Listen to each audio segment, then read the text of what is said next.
Hello, my name is Kai, and I am a bit of a rambler. I like to travel, learn, and tell stories. And today I get to talk about Busan, which is surprising. It is the most surprising place I've visited in a long time. Been to Japan before, going back was cool, but nothing really surprised me. I just got to explore more and enjoy more of all the things I liked in Japan. But I have not been back to South Korea in a long time.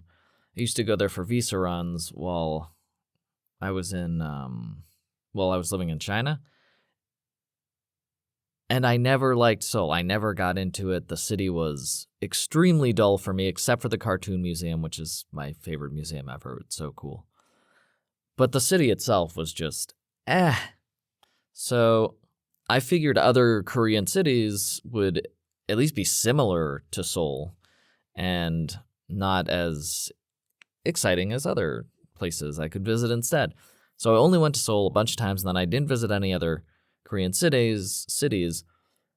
And this time I had to get from Japan, Matsuyama, to Beijing on my way to Mongolia. So when I got my tickets, I realized that if I just broke my trip into two legs, one to Busan and then one to Beijing, it was $100 cheaper than a direct flight from Matsuyama to Beijing. Well, not even a direct flight. I would still have two legs, but if I let the airline charge it, then it would charge me 300 something. And then if I just got one ticket to Busan and then from Busan a separate ticket to Beijing, it would only cost me $150. So I was like, yeah, that makes sense. And I do that a lot. That's a good trick for any travelers. If you're getting like a bundled ticket with multiple legs especially, like if you're going from California to Japan, it's going to give you options for California to Hawaii, then Hawaii to Japan. Check that price against separate flights, one from LA to Hawaii and then one from Hawaii to Tokyo or something. You can often get much cheaper flights if you do it yourself. It started the price parity I noticed like last year or something, but I don't know why now. Maybe it's the U.S. invasion of Iran. I'm really not sure. But I've been doing that the past few flights this year and last because that price parity is gone. The airlines have gone back to overcharging for bundling the flights together instead of just giving you the actual price of the flights. So you can often get a cheaper one if you book the legs yourself instead of having the airline or ticket finder service book them for you. So I was kind of like, Busan, because I was worried it would be like Seoul. And then I arrived, and I already told you last week about how I got on how incredibly convenient and easy and inexpensive, way cheaper than Japanese public transportation. Is that true? Yeah, because the ticket from Busan to Korea, I guess they have less infrastructure in general. But in the city anyway, they had great infrastructure. So I loved that. Getting from the airport on as far to the west end of the city as possible, all the way to the east end of the city, was really easy for me who speaks no Korean at midnight. I did luck out with the last public bus, but I was already like 80% of the way across the city. So if things hadn't worked out, I would have walked over there. But it did work out, and even at midnight, the trains were still running, which, by the way, does not happen in Japan, just as a comparison, because people are more aware of the Japanese transport infrastructure. Japanese buses and trains generally, they stop running early, like 8:30, maybe 10 p.m. for the latest one. But all of Busan's were running until midnight, and some of them like 12:30, which is really convenient for people who take flights into the airport that land at 10. You got to go through immigration, and then you get out, and it's 11. You're like, everything's shut down. But no, not in Korea. The rail was still up, and the public transportation, the buses were all still running. Anyway, I got over there. I already mentioned that last week. I was very impressed by the transportation right away, and I was kind of excited to use the transportation, although I didn't end up using it until I went back to the airport. I was there for 1 week in Busan, and the first night I arrived, I got off the bus at, midnight 30, And I stepped off thinking, just like most other Asian countries, everything kind of closes down at 10 or earlier, 10 p.m. Like it's generally, but no, there was a chicken restaurant open when I stepped off the bus, and it was pretty expensive. But I was like, what the heck? It's my first time in Korea in years, and Busan seems much different. There were cherry blossom trees lining the streets, which was really exciting because I thought it would be, I realized that it's much more north in latitude, and so I was right back in peak cherry blossom season. I was about 1 month past it when I was in Japan, but I just flew super far north, so now all of a sudden I'm in peak cherry blossom season, and Busan loves cherry blossoms.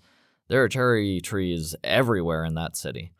So I stepped off the bus onto a boulevard lined on both sides with cherry blossoms in full bloom every few meters. There were hundreds of them on this street within eye distance. And a Korean chicken place right in front of me. And it had just like rained a little bit, so it was a little, like, it looked clean and sparkly and like a fancy nighttime nightscape. And I was just feeling real good.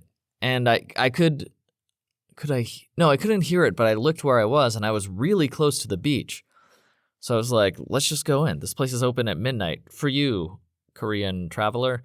And I went on in there, and I got, it's very expensive for traveler, because usually food I pick and choose, and I can find just as good food for a cheaper price. But this was just too serendipitous. And I hadn't had Korean fried chicken from Korea in such a long time. And I don't like fried chicken. I don't like breaded fried chicken in general. I like fried wings. But there's only one country on earth that makes breaded fried chicken that tastes any good to me, and that is South Korea. I really don't like USA fried chicken. It just tastes like oil and maybe some salt and flour. It's a bummer for me to eat fried chicken whenever I go back to the States. And I've tried it in China, and it's even worse because it just tastes like flour there. There's not even any salt or spices. China has plenty of fried foods that are not breaded, so I'm happy with that. But I try it when I go to different countries. Thailand has it. Europe obviously has fried chicken. That tastes almost as bad as China's or the US's. I don't know. There's something I don't get. Maybe you all can educate me, but I never had like deep South fried chicken, so I guess I should try that because that's like a big thing in the US. But in general, I don't like bread fried chicken. It just tastes like flour and oil to me, and I get full and sick very quickly. Except with Korean fried chicken, which I know is breaded with oil and flour, but for some reason I don't get sick and heavy and feel like crap after I eat Korean breaded fried chicken. And I like the sauces, even though I don't like sweet sauces generally. With Korean fried chicken, their like garlic sauce will still be a little bit sweet, and their spicy ones will and it just tastes good. And Korean fried chicken is always crunchy. No matter if they fry it once or twice, every single place in South Korea, when they make their breaded fried chicken, it stays crunchy. It's like the glaze makes the breading crunchy perpetually, or at least for hours afterwards. Whereas most places I've been to in most other countries, especially in the US, it's often not crunchy when it comes out. It's just like an oily, doughy mess on top of the chicken. And even if it is crunchy, after like 5 minutes, it gets less crunchy and becomes a oil-sodden mess. And I like that crunch. So here I was back in Korea. There's a place still open at midnight. Literally where I stepped off the bus, right in front of me. A lot of businesses were closed down, but in front of the bus stop, this guy wisely kept his fried chicken shop open, and it was open for another half an hour. So I went in, ordered my food. He said it'd be ready in 15 minutes, so I went and walked around just to check out the neighborhood. I wasn't right at my hotel. I would still have to walk for, 20 minutes or something. But I always, the first thing I do when I get to a new place is explore the neighborhood I'll be living, because you'll always find the good restaurants and supermarkets and interesting parks and whatever. And I noticed that the ocean was like a 5-minute walk away from me.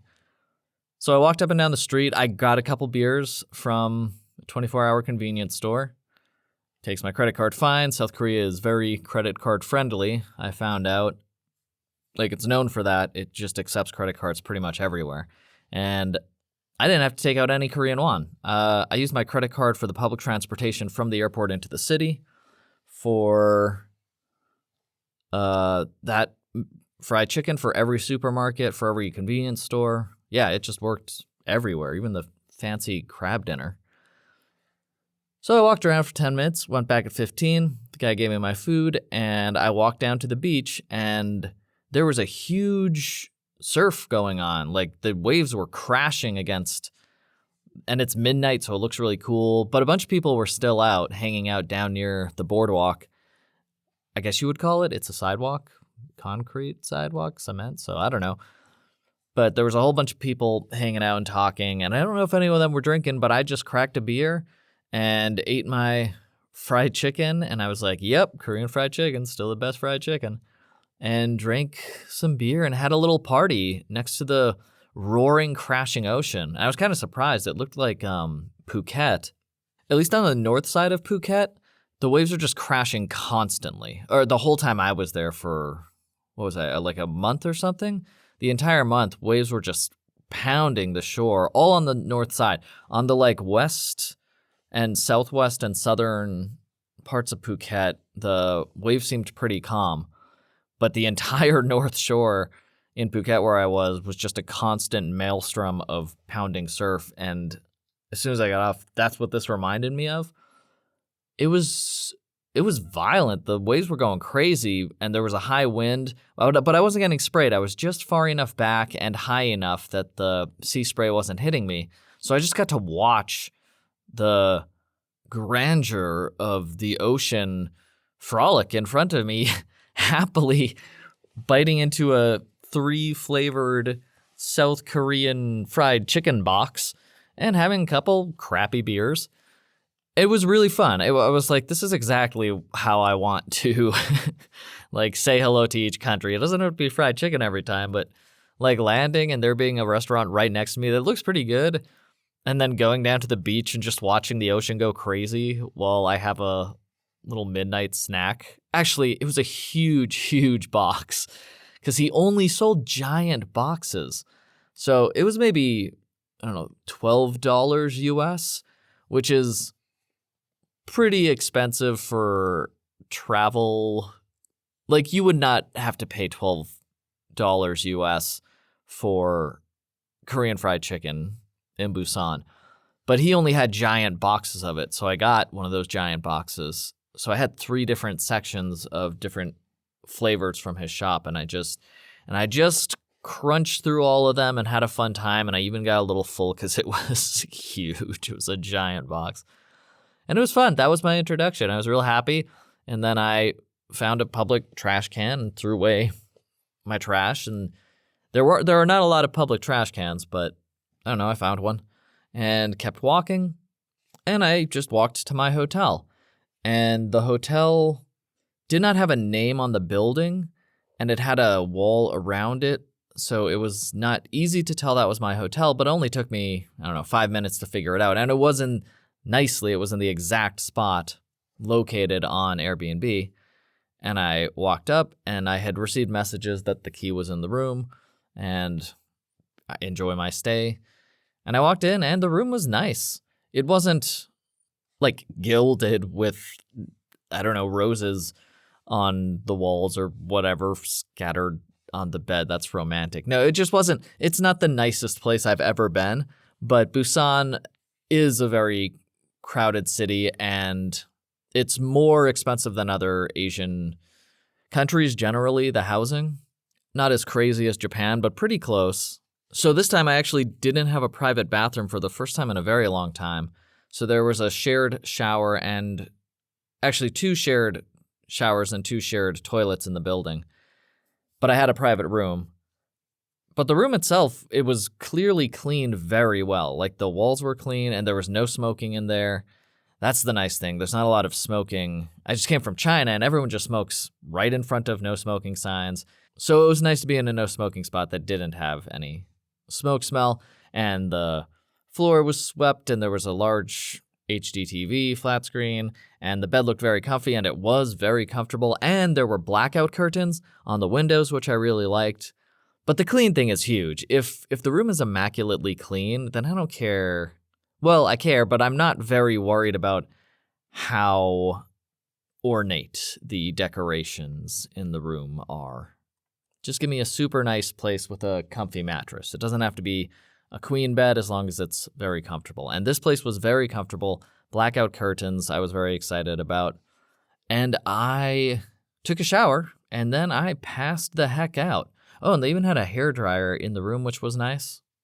And the towels were clean and new.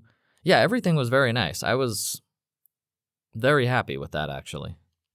I want to say it was a little dingy in that, like, the air didn't smell fresh. So I opened the window and then the air smelled fresh.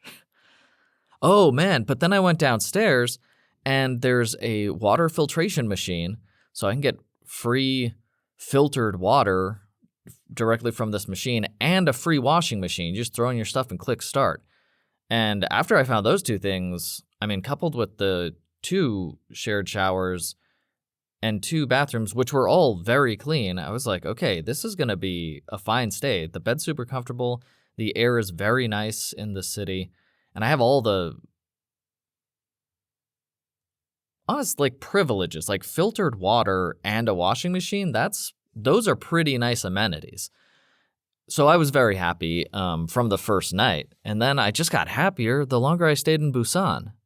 The first day I walked around, and I hadn't been in Korea for so long. There was a lot to figure out, but it was great because it was cherry blossom season in Busan still. I just got another free week of cherry blossom in full bloom. It was wonderful. It was beautiful, and then I got to check out all the little shops, and Korean food looks so good. I love all the little side dishes, and so every time I walked by the window of a restaurant, I would look in, there'd be like 14 side dishes and them having hot pot, and it looks so good, and that happened every 5 seconds. I went into a supermarket, and I was like, I'm in Korea, get me some nori, which is the like thin sheets of crispy seaweed nori, and it actually wasn't as popular as I was expecting it to be. I was like, okay, now I'm in South Korea, which is the country known for seaweed laver or nori, but not every supermarket had it, and some of them only had one type, which I just was not expecting.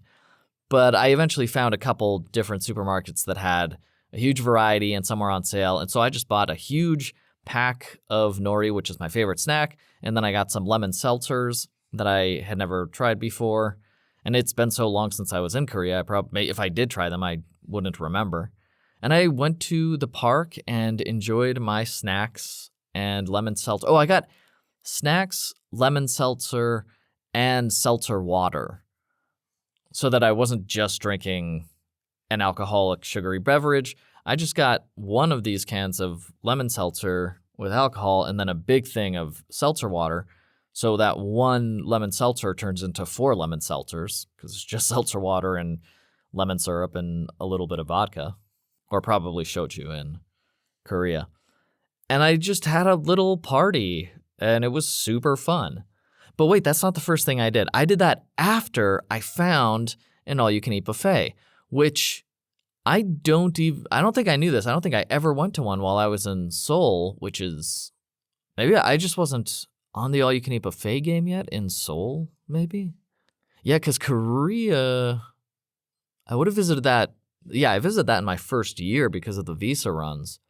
And I went to Thailand also, and I know I wasn't aware of their all-you-can-eat buffets at that point. Yeah, so I just didn't know about South Korean, but it's very common to have large sort of shared cafeteria sort of things. And there's like 20 to 30 different dishes. You go in, you pay $6, and it's all you can eat. And then you leave when you're done. And a lot of the construction workers and students and local people, whoever's in the neighborhood, really, I saw everybody, businessmen, go in there and they they get all the tasty food, and it's all the side dishes. So you get like fermented spiced bean sprouts and different types of fried cabbage or spinach and different types of meat. There was kalbi and all sorts of foods. Soldier soup was there.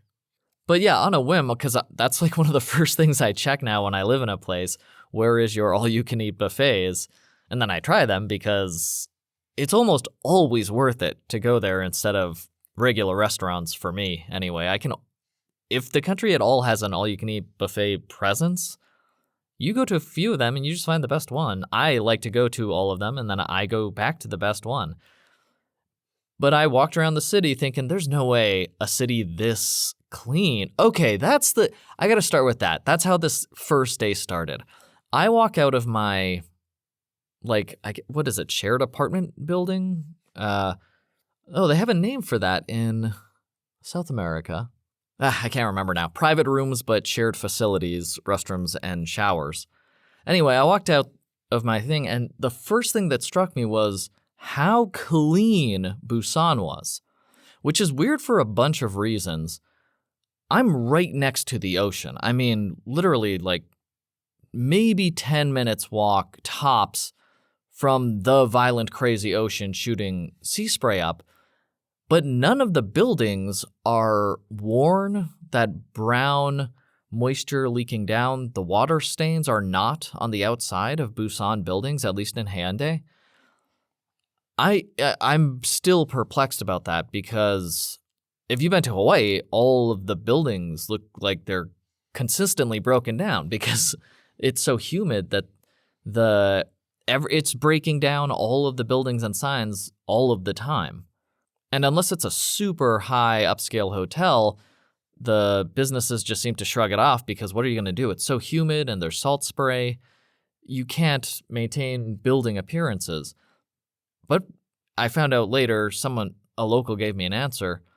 I'll get to that later. But what was so strange, and I walked all around Hyundai, which is actually a pretty big area, and almost every single building, and these are 30-story apartment buildings, and in the middle of the city, in the rural outfields, every building looked like it had been painted that week. It was so strange to see a city this large, this clean. And it wasn't just the buildings. There was trash along the sides of the river. Not a ton. It wasn't 100% immaculate, but it was the cleanest city I think I've ever been to. Japanese cities are clean, but they still have trash on the sides of the roads. Not a ton. But if there's a out-of-the-way spot in a corner, there'll be a bunch of trash there.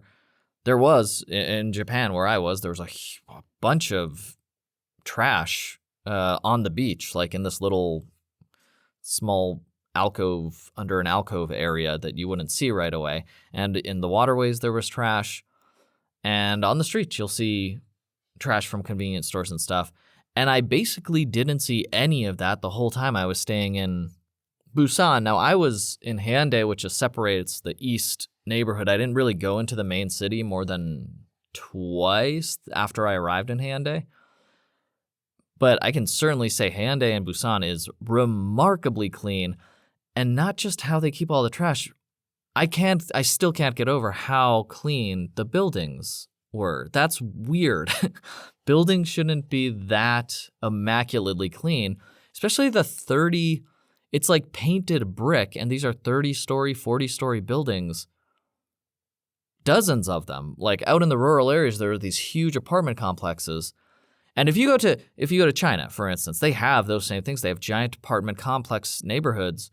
But those buildings look old, even if they were built 5 years ago. There's the brown watermarks streaking down, even though it almost never rains in Beijing and it's not near the ocean.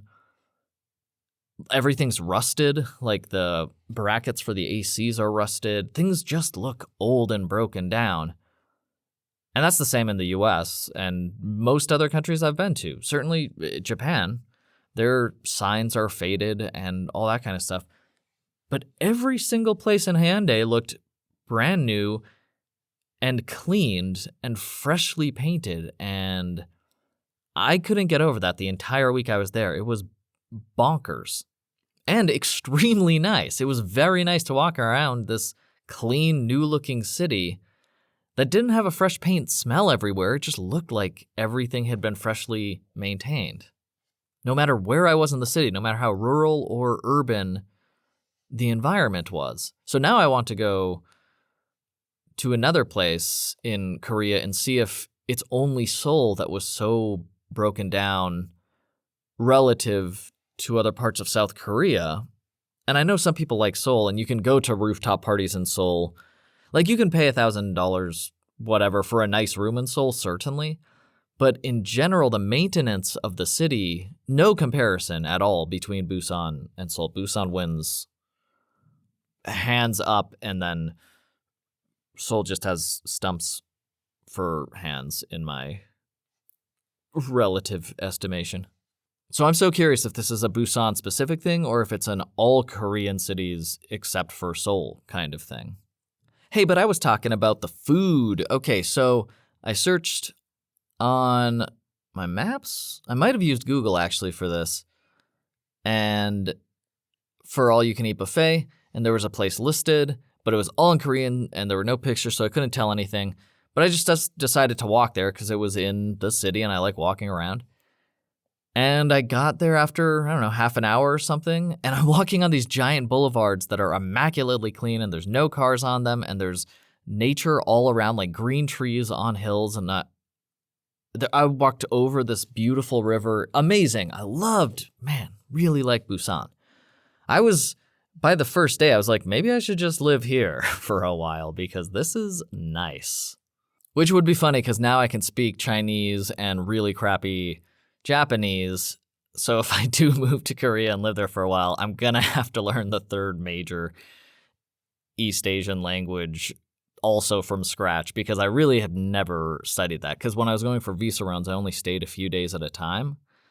And this time also, I was in Busan and I'd be happy to stay longer, but I was only there for a week. So I got no Korean really. I got a few words.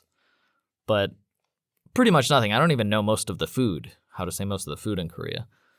But anyway, I'm going down this beautiful boulevard, and I get into the busier part of the city, but it's still, of this district of the city of Hyundai. So there is traffic, but the sidewalks are like, I don't know, 4 meters wide, like 15 feet wide. They're huge. It's very comfortable, and the whole city is like that. There's always very broad sidewalks or greenways, so like a belt of pedestrian walkway in the middle of trees and grass, even if you're in traffic town, if you're in the city. Very comfortable district to walk around in. And I'm just walking down this broad boulevard, and I get to the spot where there's supposed to be the buffet, but everything's in Korean, so I translate it, and it says buffet on the 3rd floor, 4th floor, whatever. And there's no sign. It's just on the side of the building. It says buffet. And it doesn't scream real. It looks like maybe it's an old sign or something like that. Not, like I said, they're all like new looking signs. It just didn't seem, there wasn't an arrow pointing somewhere that made it obvious. But whatever. I walk into the building. I went to the 3rd floor. I walk out and boom, right on my left, there's what looks like a cafeteria, and I walk in, I'm like, yep, here's the buffet. There's 30-something plates lined up, and this lady sees me, walks up, I give her my credit card, she swipes it, and I'm in. And I think it was $6 for the all-you-can-eat buffet. I could check, but I'm pretty sure it was $6.33. It was something like that. And the only problem with this buffet was that the meal trays weren't heated. If they were heated, I would have liked the meat dishes in particular more. But there's so many cold, delicious vegetable dishes that I guess that's why they just don't bother, because they only have like 2 or 3 meat dishes. The soup was heated and the rice was heated. But yeah, I don't know why they didn't heat the meat dishes as well. But that aside, that's the only I'll give it 4 stars instead of 5 kind of thing. Because the food itself was delicious. Even the meat that was out, the kalbi, was great.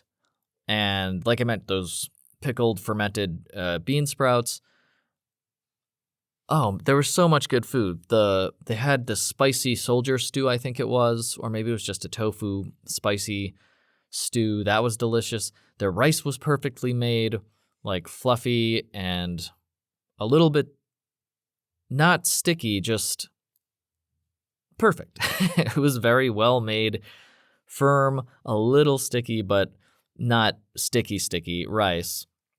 And then they had miso soup and some other soup at the end of the thing and 15 vegetable dishes. What else did I get? The meat was so good, but there were several vegetable dishes kimchi. Yes, they had 2 different types of kimchi, and I got a bunch of that. I just piled up the plate, and I was extremely happy. I got a cask beer because I'm in Korea, and they had beer there. And that's the expensive part, because the all-you-can-eat buffet is like $6, but then each beer is $2. But well worth the luxuriating in. Oh, and there's tables right next to open windows, so you can get the fresh air in your face while you're eating this freshly made food that is delicious. And while I was there, I could, of course, say thank you in Korean.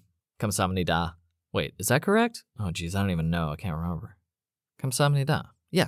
Yeah, so that's how you say thank you in Korean, so I knew that and like 2 other words. Beer is like biru. No, that's Japan. Anyway, I said thank you, and then the ladies who ran the cafeteria were like excited to see the foreigner there. And one of them when I went up to get food each time, she was like, try this, it's very good. But in Korean, so none of them spoke any English, so I had no idea what anybody was saying. But you don't need to. They swiped my credit card, and I was into the all-you-can-eat buffet, and then everyone's very nice, and everything's very clean. I knew how to say delicious also, and I can't remember that right now, but I said that to everybody so they knew, and then the lady who made it seemed very happy about that. So she brought out a huge new tray of kalbi, and after she pointed it out to me, she was clearly saying, like, get it, new, hot, it's new, come get it. And so I did. I went up and got some of the new piping hot kalbi, and it was so good. It was, it's just as good as the other kalbi. I already had some lukewarm kalbi, but this was just piping hot, fresh from the kitchen. And yeah, I probably ate for over an hour, had a couple beers, and then I was extremely happy. And I walked out thinking, I will go there tomorrow. So I did. Actually, so after that, that's when I got the seaweed snack from the supermarket I found, and the lemon seltzer with a bunch of seltzers. And I was just flown, having a great time, and I walked around the rest of the district, which is big. It took me a few hours. Just thinking, okay, I got a week here. No agenda. I will just go back to this buffet every day, maybe get some seaweed snacks every now and then from the supermarket nearby, and yeah, just hang out. Have a nice day every day. So glad I decided to go to Busan. And that is what I did. Every single day I was in Busan, I went back to that same cafeteria. And what I found out was that they changed dishes every day. So they had maybe 2/3 of the dishes were the same, but the meat dishes were changed out every 2 days, sometimes every day. And the side dishes, all the cold vegetable dishes, were switched out nearly daily. So you always had new dishes to choose. I always had new dishes to choose from and eat, which is great. Like, I love an all-you-can-eat buffet. I love an all-you-can-eat buffet with a rotating menu even more. And it's all freshly made. You can see them bringing out the fresh trays and putting them down every 20 minutes or something. So there's always fresh food coming out. And the soups were different every day. It was great. So it was very fun to go there every day because the food was already great. Like, there was this one omelet with pieces of sausage, Korean sausage, cooked in with like a giant tray of omelet. And that was amazing. Oh, and then they have the Korean spicy sauces right next to it. And they're clearly homemade, like gochujang, not the stuff you would buy in the supermarket. So that was also crazy delicious. So for all the meat dishes, I used the spicy toppings, and then all the vegetables are a little spicy fermented anyway. So yeah, I was in heaven for 7 days in Busan, just going to this $6 all-you-can-eat buffet every day and eating my fill, and then walking out just thinking like, okay, I will see you tomorrow. And then I did every day. And they were all nice. One time the lady accidentally charged me for 4 seats instead of 1 seat, but she noticed it like at the same time I did immediately after she charged it. She reversed the charge instantly, and because Korea is such a credit card country, it went through right away. So after a couple minutes, my bank notified me that I had received the $27 credit that I had been charged and done. And so it was no problem. She made a mistake. She fixed it right away. And even with no Korean on my part and no English on her part, it wasn't even an issue because she solved the problem so quickly. And I paid my regular $6 and went in and ate my fatty fill and then walked around for several hours to work off some of my feast. I think I got a beer every day. I didn't get 2 beers. I don't really like cast beer, but a little beer with the spice with the gochujang and these, it's a perfect complement to fermented vegetables, pickled vegetables, and like the Korean different, because they have like 3 different main spicy sauces every day. So with all of that, just 1 beer. So that's what I did the remaining 6 days while I was in Busan. I would go there, pay my $6, get 1 beer for an extra $2, and load up my plate a couple times and have a beer with my delicious food. And that was a great day. And then I would go hiking around the rest of the day and take pictures of the absurdly clean buildings. And every now and then I met someone really nice and cool. I almost saw a delivery truck hit an old lady crossing the street, though. That was crazy. She had the right of way. There's an old lady walking across the street, and for some reason the delivery truck went, which is crazy. There's not a lot of honking. The traffic is incredibly orderly in Busan. I don't know what this guy was thinking. I don't think there was a light, so he was just making his judgment to turn at that point. But maybe he didn't see the lady because he's high up in the truck. But he was a foot away from her. He was maybe 3 feet away when he saw her and slammed on the brakes, and then he was a foot away from her and almost hit her. But she did that thing that Asian people do when they almost get hit by every Asian country I've ever been to. They look up slowly and sort of like evil eye the person and then just shake their head and they're like, ugh, I can't believe you did that. They don't get like really irate. Maybe in China they do, but they don't get super irate. A lot of the East Asian countries will just like pause, like, excuse me, vehicle, you've invaded my personal space, and then slowly turn their head and squint at the driver like, you idiot. You broke the rules of our civilization. And then they'll continue crossing the road, which is what this lady did. But that truck was so close, I thought she was going to get creamed, and I'm glad she did not, because he accelerated really fast from a stop to a full acceleration sprint and for like 4 meters and then slammed on the brakes when he finally saw the pedestrian. That was crazy. That was the most dangerous, crazy, ugly thing I saw in Busan the entire time I was there. And it was shocking because everything was so organized. I was like, well, certainly a traffic accident can't happen here in Utopia. And then I almost saw this dude straight up accelerate over a grandma. Quite surprising. Okay, some of this is going to be out of order because I wrote so much stuff down because Korea just had so much stuff going on.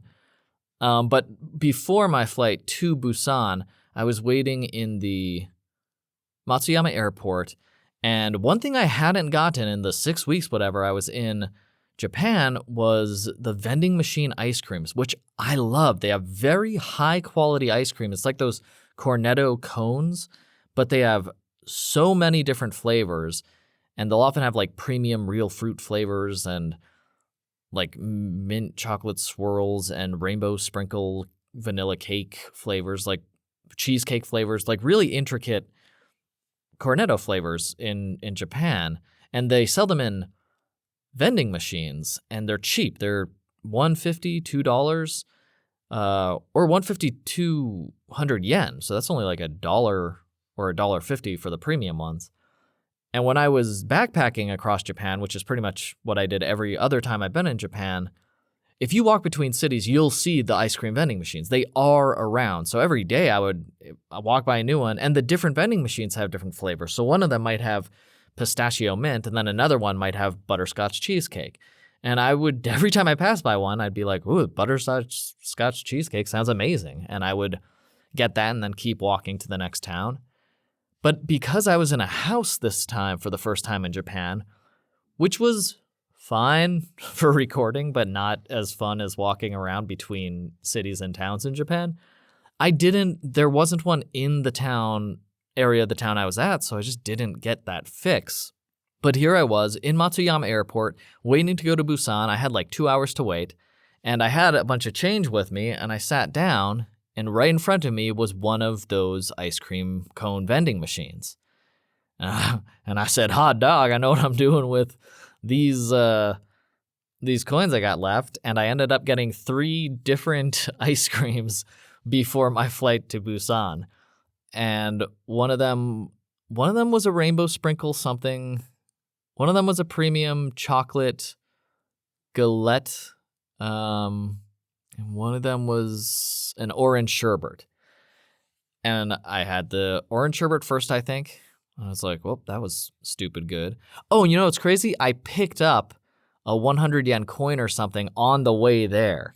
So if I didn't pick that up, I would only have enough coins for 2. But because I picked it up, I had enough coins for 3 different ice creams. And 2 of them were the premium ones. So that was pretty great, just gorging on ice cream before my flight to Busan. And then I arrive in Busan. It has everything I like. It's super clean, all-you-can-eat buffet. The room is nice. The shared toilets and showers are incredibly clean. There's filtered water, a washing machine.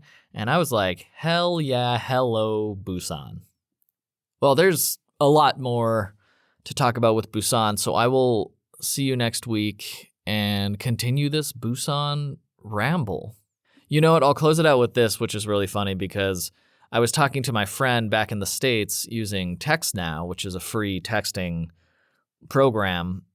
And I was so excited about Busan, and we were just talking back and forth, and I kept talking that TextNow limited me from sending any more messages. I have never used it enough to discover there was a limit, but apparently if you send too many messages to your friend, TextNow says, that's enough talking. You can only talk this much, so your account is suspended for 24 hours. And it's not like I was spamming whatever. This was a dynamic conversation between my friend and I, but I was telling her all of this stuff that I'm telling you. The incredibly clean buildings, the buffet, the wide sidewalks, the beautiful nature all around, the beach, everything. And after a while, TextNow was like, stop talking, too much fun. So I usually use Signal because that's unlimited and you can just talk to people and it's way better. But this one friend is a Luddite and she basically never uses her phone for anything. So TextNow is the only way we can communicate because it goes directly to her phone number that she has had for like 20 years or something. And I just happened to catch her and we got to talk about how much fun Busan was. And then TextNow was like, don't talk about it anymore. You can't possibly have that much to say about one city. But I do, folks. I have much more to say about Busan, and I will get you back next week. You can talk to me at bitofarambler@gmail.com or bitofarambler on Blue Sky and Lemmy. Have a great rest of your day.